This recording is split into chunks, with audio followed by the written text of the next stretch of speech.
மாவட்டம் மேல்மலையனூர் அருள்மிகு அங்காளம்மன் திருக்கோவில் மாசி பெருவிழா முக்கிய திருவிழாக்கள். ஓம் சக்தி மாகாளி உலகாளும் என் தாயே மலையனூர் அங்காளியே.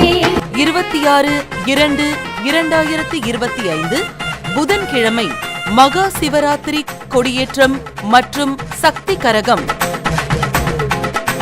27/2/2025 வியாழக்கிழமை மயான கொள்ளை. இடக்காட்டில் நின்றேனம்மா சுடர் விளக்காய் வந்தாயம்மா.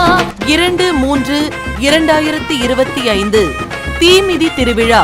வேதனை சோதனை வேரோடு சாய்ந்தது அம்மாவின் பார்வைகள் பட்ட பின்னே. 4/3/2025 செவ்வாய்க்கிழமை திருத்தேர் வடம் பிடித்தல் உற்சவம். பக்தர்கள் கூட்டம் கடலலையாய் சன்னதி வாசலில் கோடுதம்மா. 7/3/2025 வெள்ளிக்கிழமை இரவு அம்மன் தெப்பல் உற்சவம். அவளோடு பன்னீர் சந்தனமும் அபிஷேக நதி வெள்ளம் ஓடுதம்மா. பக்த கோடிகள் மாசி பெருவிழாவில் கலந்து கொண்டு அங்காளம்மன் அருள் பெருக. ஓம் சக்தி அங்காளம்மா. 1000 கண் கொண்ட அகிலாண்ட நாய